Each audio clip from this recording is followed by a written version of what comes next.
A for podcasting. Yay, indeed. Episode 6. Yay! Woohoo! So how was Father's Day? Father's Day. It was amazing. Father's Day is the new movie from Troma. They just financed it and released it. It was actually directed by a Canadian super team called Astron 6. I knew that I was going to love it from the second it came on, because it started up with, a little splash screen, from one of those USA Up All Nights, where it's next on Astron 6, Father's Day, followed up by, some ridiculous Star Wars parody at 9, and, kind of did, one of those, and then it went into the starting stuff. And so that was really fun. It's kind of the movie itself is ridiculous in premise. It revolves around Chris Fuckman, who is the Father's Day killer. He kills and rapes fathers, or rapes and kills fathers, I guess, in that order. Yeah, hopefully that order. Better than the other order. I don't think either order is really preferable, but I guess it depends on whose perspective you're looking at. Yeah. I'd rather be killed before I was raped. Yes. But it might make the raping killer feel a little bit less weird if he raped you before he killed you. Yeah, well, he should feel weird. Yeah. I'm not saying that his point of view is one we should really, agree with, but... For the police officers working on the case, the killing before the rape is a lot more weird than the rape before the killing. Exactly, there you go. But, yeah, basically, the story revolves around our character named Ahab, who has gone into seclusion after 30 years after he supposedly killed Chris Fuckman the first time around. And the father rapes and murders start up again 30 years later. And so this priest has to go and track him down to the, faraway lands of somewhere in Canada, I think. In Canada. And so, Ahab comes back. He's got, one eye and an awesome beard. He's the Cyclops from Cannibal. He is. Who's looking at my eye? But, yeah, he and a young priest and a gay prostitute all work together to hunt down and kill Chris Fuckman, who at one point kidnaps Ahab's sister. No. Yeah, I know. What's her name? I don't remember. Ahab's sister. Interwebs, I shall look. But yeah, so they kidnap Ahab's sister, who does not have a name yet, and they track down Chris Fuckman, and they kill him, and then it goes kind of it goes a little bit weird from there. There's some twists and stuff I'm not really sure I should reveal, but this... Yep, that's it. You and your laptop's always being faster than my mobile devices. Ha! Chelsea. Or Chelsea, I think it is. Chelsea. Stupid A always makes me think it's C, like S-E-A, like the ocean. Yeah. But yeah, so, it's Ahab, Father John Sullivan, and Twink are the three that are going after Chris, and his sister is Chelsea. But yeah, so they kill Ahab, and they don't kill Ahab, they kill Chris Fuckman, and then Ahab's kind of all like, what do I do with my life now?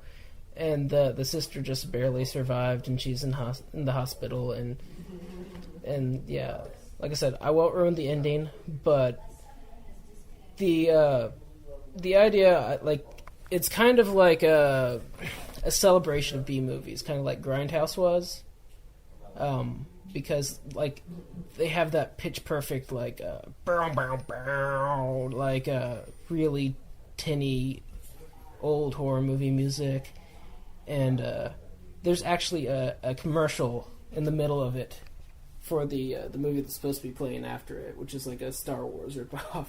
Oh, that's funny. I like movies that have commercials in the middle. Like, well, I guess it wasn't really a commercial, but The Holy Grail had an intermission. Oh yeah, yeah. Yeah. Well, at the end. And much like Grindhouse, which did have the fake commercials in the middle. The whole thing got a very Grindhousey kind of feel, and I think one of the more fun things about it is that this storyline was very ridiculous, but they never hinted at that. They played the whole thing serious, which, But yeah, that's Father's Day. It's a good movie. Anyways, let's get some infos here. Father's Day was originally just a fake trailer. The guys at Astron 6, they make a lot of short films. They all act, and there's 5 guys in Astron 6. I know that's kind of weird, but they all act and do crew work and do all that kind of stuff on all their movies. And their average length is anywhere between 5 minutes and 21 minutes, kind of a thing. And so Lloyd Kaufman got his hands on one of their shorts. Well, I'm guessing a lot of their shorts, but the one short in particular that he was very fond of, and I think it may only have to do with the fact that Lloyd Kaufman's brother, Charlie Kaufman, directed a movie called Mother's Day back in the day. He wanted them to make into a larger feature Father's Day. And so Father's Day was just this fake trailer. It was anywhere from 3 to 5 minutes. There's a couple different versions. And so the same thing happened here. Lloyd Kaufman saw that trailer and he's like, I'd like to see this into a full-length feature. And he gave them some money to shoot it with. And I think it was only like $10,000. I'm not entirely sure where I got this figure.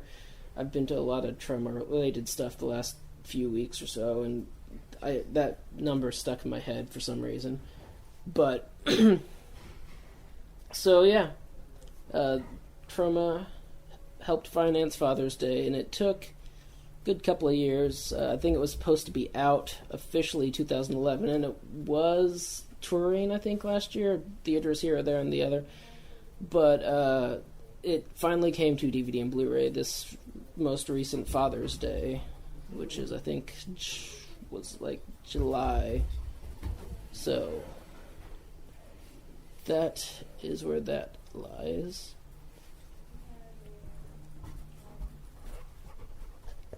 If you can get past the very disturbing nature and find the humor in it, which I always do, I would highly recommend checking out Father's Day by Troma.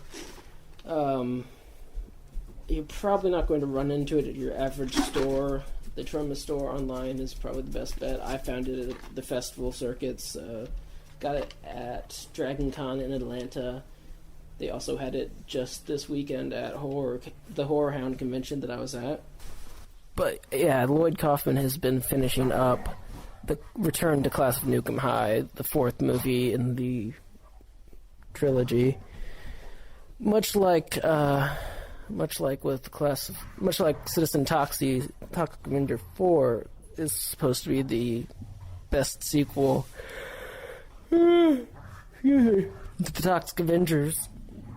I think they're doing the same thing with the Class of Nukem High.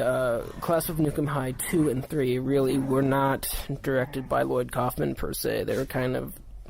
He might have written the basics of the story, but then he handed them to somebody else to flesh out. Anyways. Hello again to our B-cast friends. Yes. There were dog and food emergencies And so Mal left me to my own devices, and I blew things up and stopped things and just made horrible decisions. Things exploded just like they did in They Live. And They also, Live. Terror Squad. Terror Squad. Terror Squad was filmed in Kokomo, Indiana. Mm-hmm. And it was about terrorists. Of course. And they're just wreaking havoc on Kokomo, Indiana, which is like a 5-person town. And there's like some smokestacks there, and they knock them over, but they blow up Mm-hmm. when they hit the ground. Of course. Things that wouldn't blow up in that movie. They run over an old man with their car. That's not nice. No. But what's not even nicer is that, like, all the passers-by just kind of stare at him like, are you gonna get up? Like, we have terrorists all the time. Get Yeah. up, old man. So, this Terror Squad, is it a good movie? No, we should watch it. Alright. We should watch it. But we did just finish watching They Live. By John Carpenter. John Carpenter, yep. Written, directed, produced, and sound made by John Carpenter. The man was busy. Mm-hmm. It's one of it's kind of John Carpenter's normal kind of fare. It's really quiet a lot of the time, but the music's good. And the basic premise behind They Live is that there are aliens running the planet, and people can't tell. There's like a signal that blocks out, like, their mind, so they can't see the aliens, and they can't see the subliminal messages. Like, the aliens look like regular people, and they have regular people jobs. Yeah. And I was thinking, if I was an alien taking over a planet, why would I be working amongst the living humans? I don't know. It's like they were just trying to assimilate. I feel bad for them. Yeah. Well, I mean, they were trying to assimilate, but they did do a lot of subliminal stuff, and it is very much hinted at that they had some kind of creepy plans. But no, the plans never really were released. They were just kind of like... It just kind of seemed like the aliens were there just to chill, and they didn't want people to bully them into, like, having to not be able to chill. And so they attacked people that tried to bring down the force field that kept people from seeing them. But other than that, they were just like, yeah, I'm gonna go to work, walk my dog. So of course, some guy with a rockin' mullet, Yeah. whose name I think I saw in the credits was Nada. Yeah, his name's Nada. That's a weird name. He comes into town with his backpack full of tools and a sleeping bag, and he's just like, I want to work. It's Roddy Piper. Yes. And so, like, he came to work, and he was all, like, noticing stuff. He's like, things seem fishy. And so, yeah, I mean, long story short, he got himself, like, into the mess. He found these glasses that let him see the aliens. And since he could see them, he's all like, man, you aliens are ugly. And he starts shooting them, pretty much. He's an asshole. Yeah. He just walks into the bank. The aliens are just doing their weekly banking. He shoots everybody up. Now the army's after him. But, so honestly, this movie, I think There's an epic fight between Nada and Frank, played by Keith David, who does a lot of voice acting in video games now. Oh, okay. We talked about him the week Jake was here. Was he in one of the movies we watched?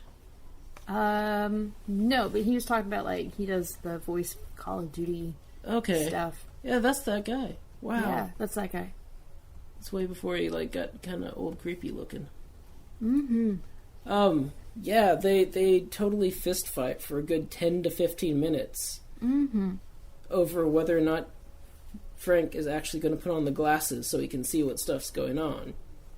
And the reason Frank is not playing nice with the Nada is because from the outside to people who don't know about the aliens, Nada just looks like a serial killer. As a matter of fact, I think that's a whole point to this movie that we've kind of glossed over. I think the movie's supposed to be about a civil war for our planet against an opposing evil alien force. But honestly, I think it's just like, it's a race riot film. They're like, you guys are different, I don't like you, I'm going to shoot you. Mm-hmm. Because that's really what happened. I mean, the aliens were pretty chill. Yeah, they weren't, trying to hurt people or anything. They were like, we'll give you a job. Mm-hmm. They did take a lot of jobs from, the lower middle class, though. That's true.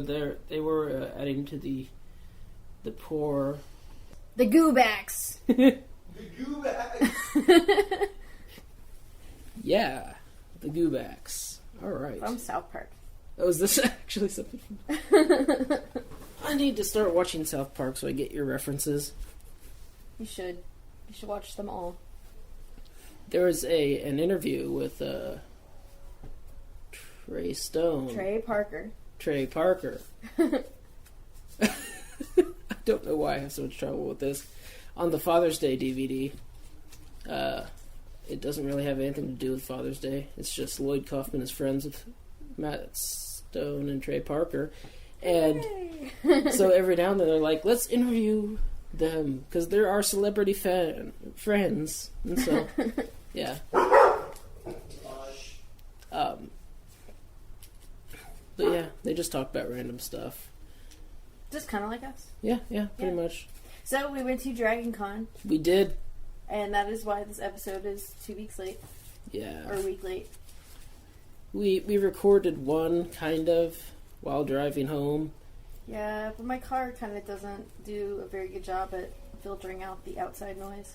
Yeah, there was a lot of sound, wind, And it's not safe to podcast and drive. No, it really isn't. But yeah, we went to Dragon Con and it was amazing. We saw lots of nerds and went to concerts. I saw Billy West. Oh, you did? I did. Nice.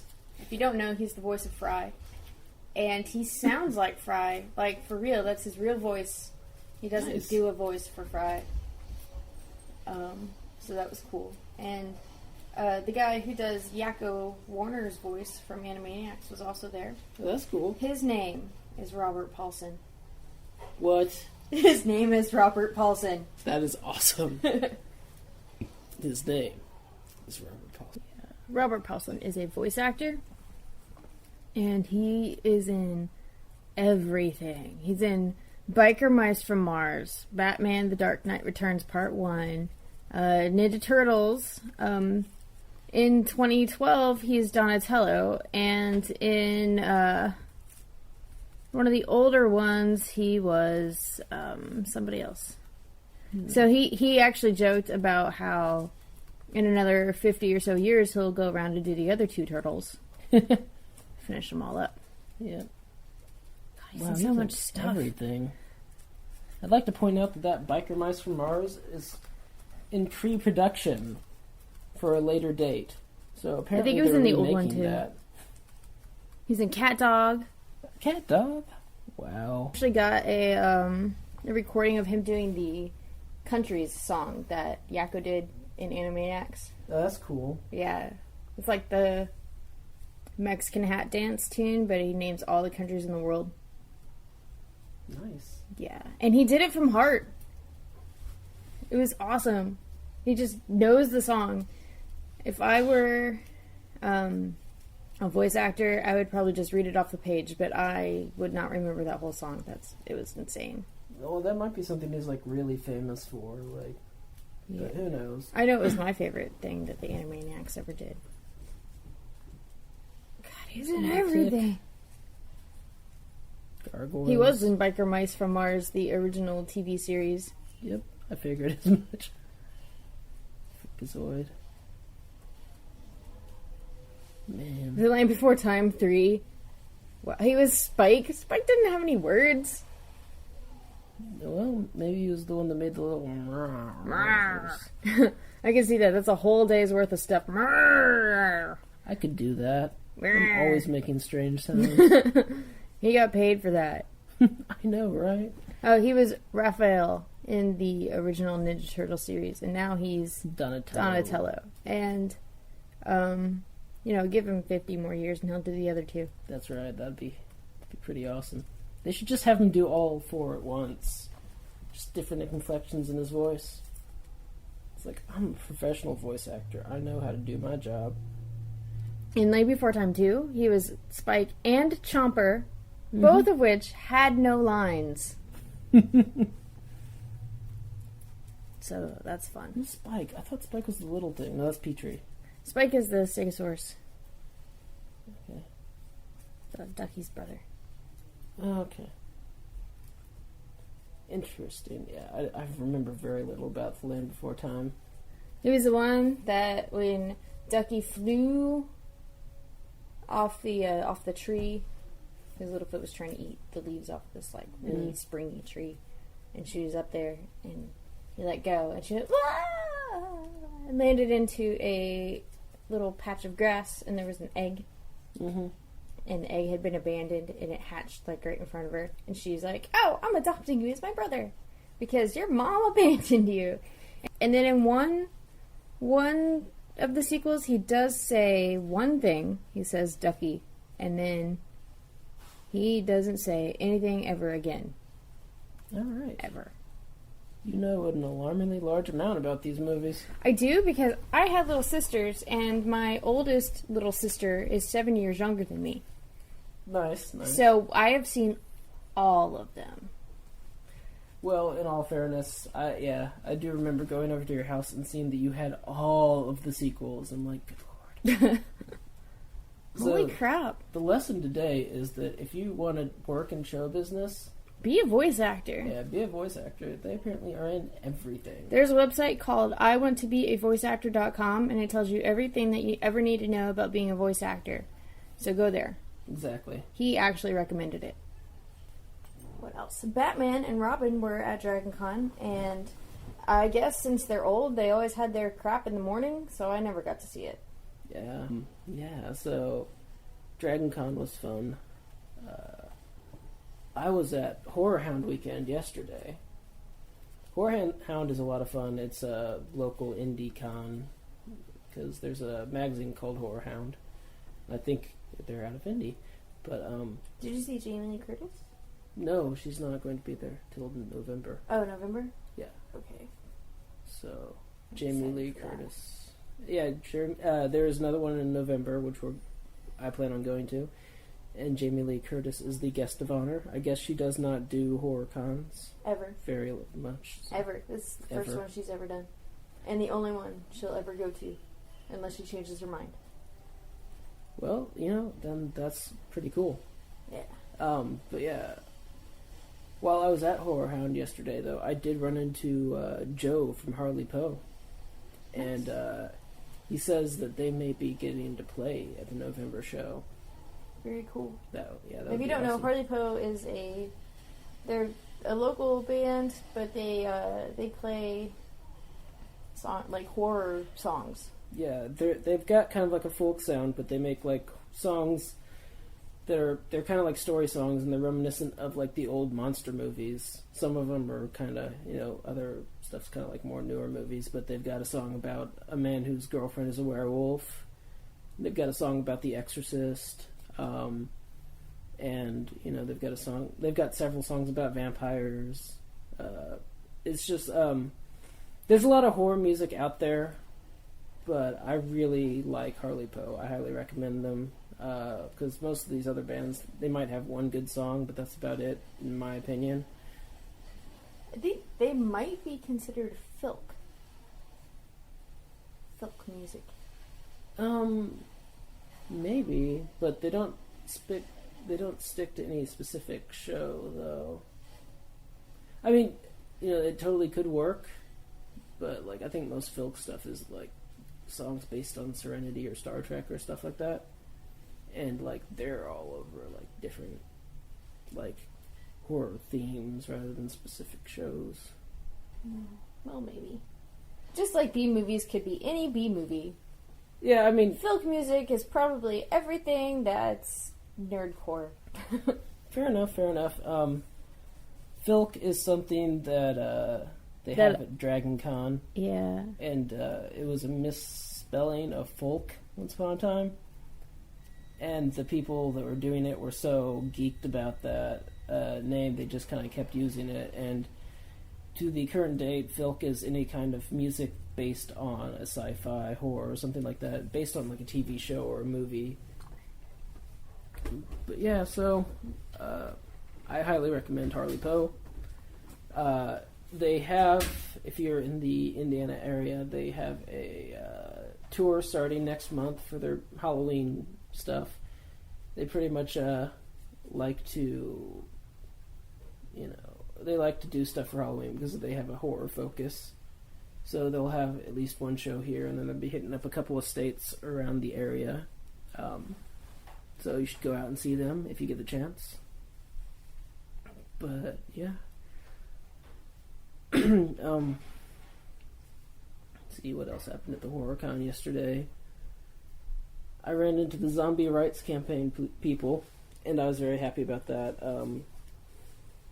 The Zombie Rights Campaign it's kind of a entertaining little group. They make pamphlets about zombie rights, and they pretty much they talk about how zombies are being discriminated against everywhere they go now, and it's really hard to be a zombie because people don't like you, and I don't know. It's all really silly and fun. They've got pamphlets about zombie education and zombies in the workforce and all that fun stuff.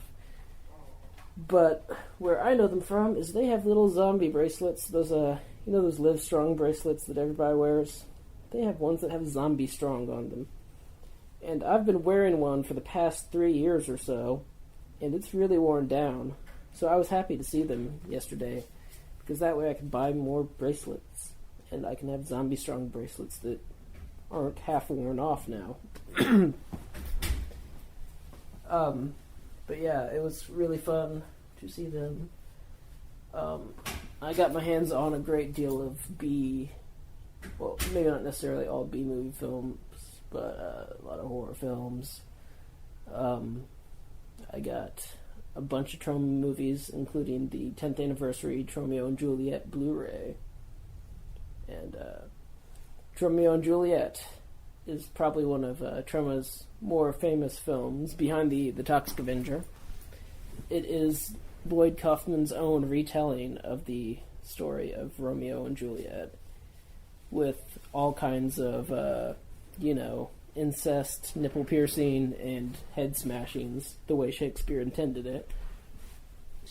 What, you were talking about your zombie flyers? Yeah. Cool. I got to rambling on. So, I have caught up on The Walking Dead, issue 101. I've read all that. Nice. Issue 102 comes out next week-ish, I think. Mm-hmm. And all I have to say is, oh my god. Just oh my god. Just read it. Way better than the show. Yes. Way better than the show. And issue 100 made me cry. And I still don't even know what to think about it. I need to go back and read through those comics. Because, I read the first 12 books all at once. And then I had to wait for 13 to come out. Then I waited for 14, 15, 16, and so on. And I go and I pick it up now. I'm not even sure who half the characters are anymore.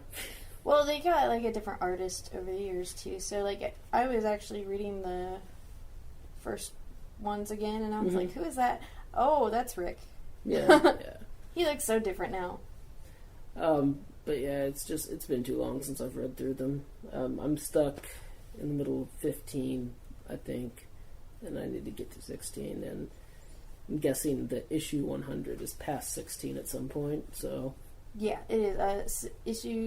Trade 16 goes to issue 96. Okay. So, yeah. So you've started picking up the single issues then? Yeah, I just get them online. Okay. There's this awesome dude who puts them up on YouTube, and he puts them to music. It's pretty cool. That's kind of... He doesn't do a very good job with, like, the first 15 of them. Yeah. Not such a good job. But then he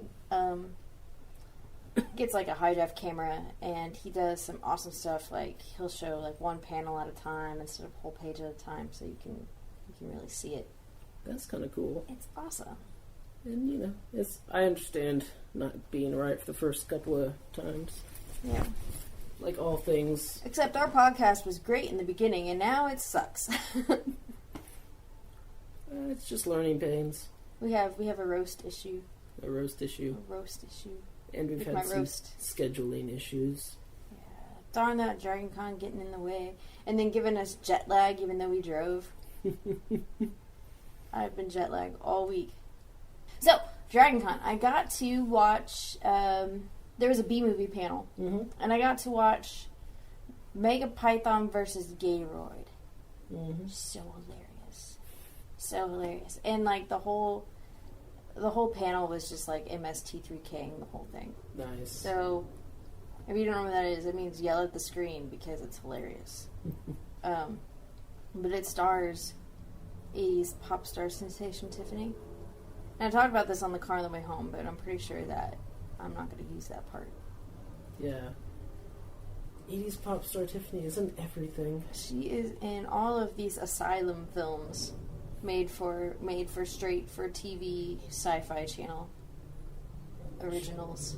Which those are always the best. Like, because they're the worst. But you're watching them and they're like, and you're just thinking, why did they make this? Yeah. It's so bad. So, basically, like, all these movies are, like, about giant animals that attack the city. And 80s pop star Tiffany was, like, a park ranger for the Everglades. Mm-hmm. And then I think also 80s pop star Debbie was in it. Debbie was in it. I'm not sure if she's 80s pop star. Okay. Okay, but she... Okay, Debbie was the blonde girl, and she was all... for the environment. So she broke into this lab and released a bunch of snakes into the Everglades. Okay. Burmese pythons do not live in the Everglades. It's not their natural habitat. They are there now because people released them there. This is a fact. Interesting. Is because people are like, oh, I'm going to get this python. It'll be a great pet. Oh my god, it's 20 feet! Let's let it go in the swamp. And they do very well there. And in the movie, they're, like, eating all the alligators. And so Tiffany, the park ranger's like, where are all the alligators? What are we going to do? And they find out that there are these giant snakes because, they came from a science lab. So they're getting huge.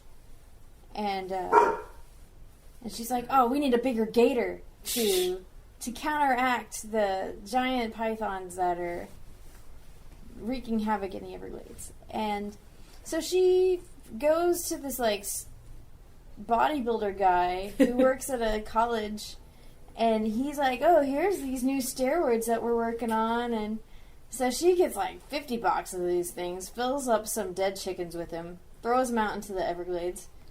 Snakes eat chickens, gators eat chickens, and so they're getting huge. They're just getting so big that, they're, like, big as cars at one point. They're, like, as big as semi-trucks. The pythons are so big that they can snatch blimps up out of the sky. Awesome. And and they do. They snatch a blimp out of the sky, and it flies around like a balloon. Pop balloon, yeah. And the snake's just like...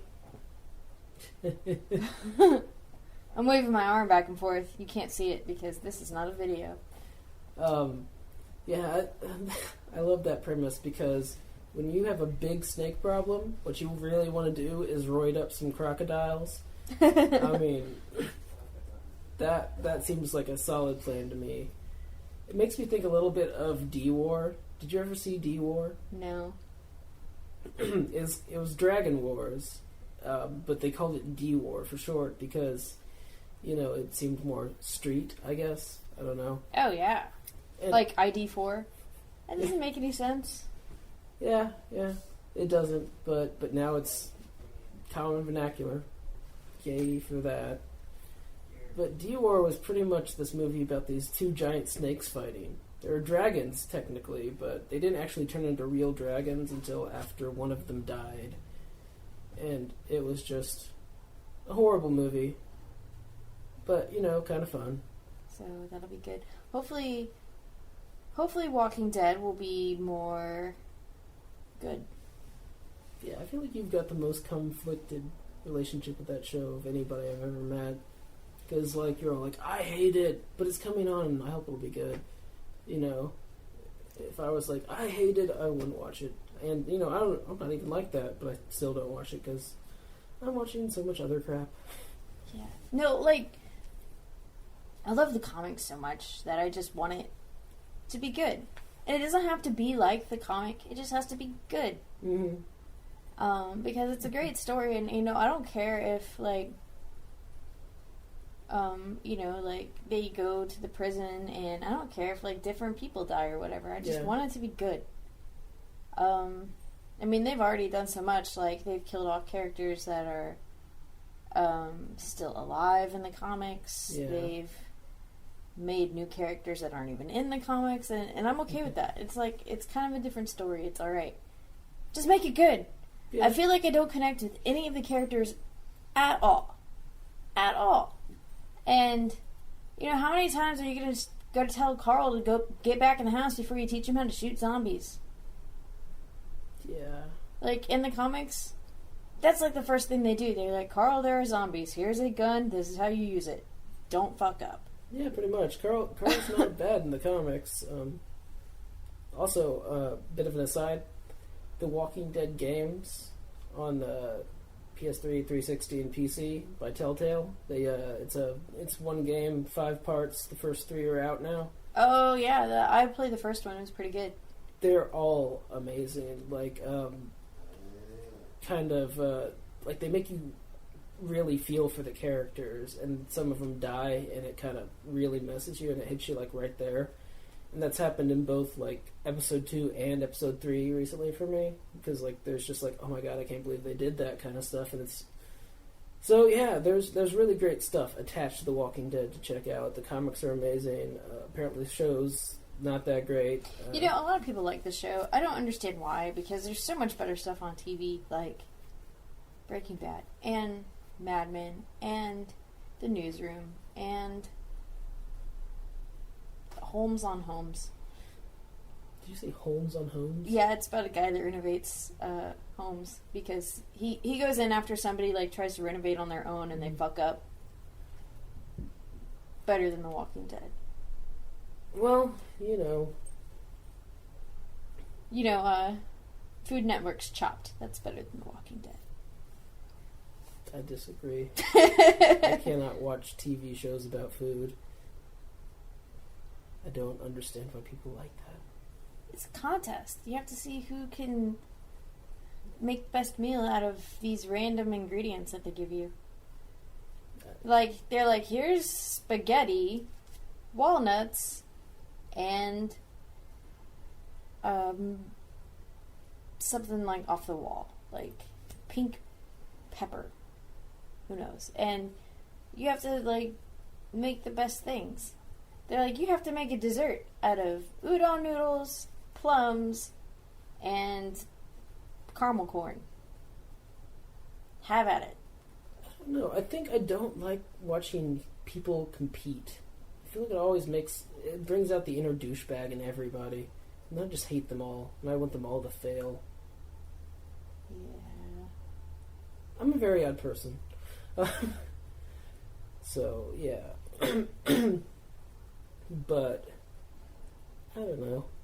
Oh, Doctor Who. Doctor Season Who is 7 amazing. started when we were in in Atlanta at DragonCon. It started, so we didn't get to see it, but I watched it online last night. Very awesome. And then, to my luck, as soon as I watched it online, episode 2 was playing on TV. So I got to watch them both. That's good. Yeah, I need to do that soon. Because, Mal's gonna keep talking about it. Yeah, and I I'm gonna am. be like, I'll be like, man. man, stop spoiling it all. I'm not going to do that. Because No. we don't do that here on the Bcast. No, we would not. We don't spoil spoil it. things unless they're like 10 years old.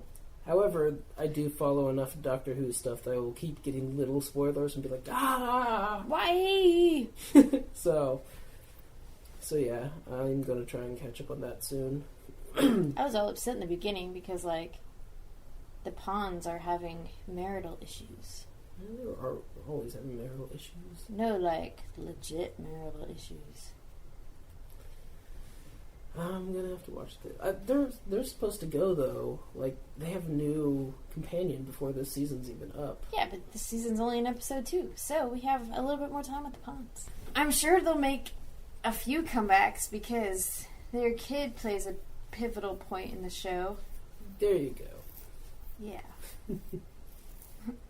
She's not their kid? What? I like that River Song cosplay you found though. Oh yeah, she's also in the web series with the good-looking doctor. Oh, is she? Yes. Nice. Yeah, I had a River Song cosplay, but from the first episode she was ever in, so she had that like crazy head thing on, and Yeah. I hated River Song for a long time, Yeah, me too. but then I found out she's awesome. I don't think I really found it out. I just kind of kept watching. I'm like, I like her now. I don't know. Mm-hmm. But yeah, I'll miss the pawns. They're my favorite. I will too. I liked Amy Pond's probably my favorite companion. My second favorite being Rory Pond. Your third favorite being whoever you were going to say second. That would be not Donna, not Rose. Martha? There you go. Martha was good. Jones. I like Martha. She was good. I liked her. I didn't like Donna at all. Oh no, Donna was horrible. I don't know why they gave her an entire season. Oh. That one episode that she was in before the start The of that marriage season. one? Oh my god. That was enough for Donna for me. Yeah. I miss Rose. I cried during the whole Rose thing at the end of her season. I cried a lot watching Doctor Who, reading Walking Dead. Doctor Who is good. There's no shame in crying with the amazing amount of awesomeness they squeeze into that show. Should also check out Sherlock. That's pretty epic. I keep hearing that, and There's only like 3 episodes out right now. because it's like those crazy British shows and their Those seasons. crazy British seasons, only making 3 episodes in a season. Doctor Who has a full season though. Yeah. Well, it was a pilot season. So they showed like 3 episodes. And they're all an hour long. And Doctor Who episodes are only like 40 minutes. Right on. But Sherlock's pretty epic. It's Sherlock Holmes, but it's in modern times, but it's not like moderned up. Like Sherlock Holmes time traveled to the future and is solving mysteries like Scooby-Doo gang. Mm-hmm. It's like if Sherlock Holmes lived in our time now and worked with the police. It's kind of like Law and Order with Sherlock Holmes. Or it makes me think a little bit of Torchwood. But Yeah. Except for Torchwood deals with aliens. Sherlock Holmes deals with murders. okay, Yeah. fair enough. The guy who plays Watson, he's pretty famous. He's in a lot of other stuff. I still haven't seen the second movie. Oh, the movies are pretty good. Yeah, I love the first one. I didn't. Oh, the guy that plays Watson in the new series, his name is Martin Freeman, and he's going to be Bilbo Baggins in the new Hobbit movie. More important than that, he is Arthur Dent in The Hitchhiker's Guide to the Galaxy. Oh, he's Arthur Dent in a movie I've never seen. Which, it hurts my heart that you don't like The Hitchhiker's Guide because of whatever. Because I love it so much. That's just a shame. But yeah, that guy is awesome. He's in Love Actually. He's in Hitchhiker's Guide. He's in Shaun of the Dead and Hot Fuzz and The Office TV series, probably the English one, not the American one. Yeah, I'm guessing as much. But yeah, he's an amazing actor. I like him a lot. So yeah, that's probably all that I need to watch Sherlock. That dude's in it. I'm there. And the other guy, the guy who plays Sherlock, he has an awesome name. If I can, his name is Benedict Cumberbatch. That is like amazing. I'm pretty sure it's made up, like Engelbert Humperdinck. Yeah. Like, watch Eddie Izzard's rant on Engelbert Humperdinck Yes. because he thinks that name is made up. What else? We watched Fido. Yeah, we did. That was pretty good. It's kind of like a Lassie come home for zombies. Yeah. I don't... Well, I have no clue. I've not seen Lassie Come Home. Well, it's not like Lassie come home. It's like the regular Lassie series for zombies. Even the little boy is named Timmy. Yeah. Yeah. Actually, I'm pretty sure that they took a lot from Lassie for that. It's very 1950s, like, sitcom, family Very kind of like style. Stepford Wife-ish. Yeah, Stepford Wife-ish. Dick Van Dyke Show, Yeah. Lassie kind of thing. And it's all about zombies. It's like the zombie rights campaign. They've got zombies and they treat them as pets and stuff, and they've got these collars that make them not eat people. And there's most people are pretty cool with the zombies, but there's a couple in the movie that are just like zombies, blah. And so Like, I'm not a zombie person. mm-hmm. When I die, give me a funeral. Yeah, Put my head in a box. head coffin. He was there was the husband in the family that was like that, and it caused a lot of strife between his child and him, and his wife and him, and His wife is Trinity, and he was not the one. nope. But yeah, it's a fun little movie. It's kind of goofy. There's pet zombies. I'm gonna be honest, I like Fido, but it's by no means one of my favorite ones. If I would you're have going to for a agree. good comedy zombie movie, you should go with Shaun of the Dead. Definitely. Fido's kind of like, I'm pretty sure it came out like after Shaun of the Dead or right around the same time. Yeah. And it, at the end of Shaun of the Dead, they have put the zombies to work in meaningless jobs. Yeah. And, internet, why are you broken? Menial labor jobs. Yeah, menial labor jobs. And in this movie, they kind of pick up on that. Like, they've made zombies pets. And Yeah, it's a pretty, that's pretty much the same. It just takes that little concept from Shaun of the Dead and makes it a whole movie almost. And it's a serviceable film. It's not bad at all. It's just not like something I'm like, ooh, let's watch this. Speaking of monster movies, Piranha 3D was this fun little, like, kind of, it was a big budget Hollywood play on those little sci-fi movie of the week things that came out a year or so ago. And now they've got the sequel, Piranha 3DD. And it's out. because you can put another dimension on it. Yeah, it's pretty much just a play on the bra size. But Oh. Way over my head. so you're telling me that you're perversion deficient? Perversion deficient. In certain circumstances. Fair enough. When I'm not expecting it, it goes over my head. Yeah.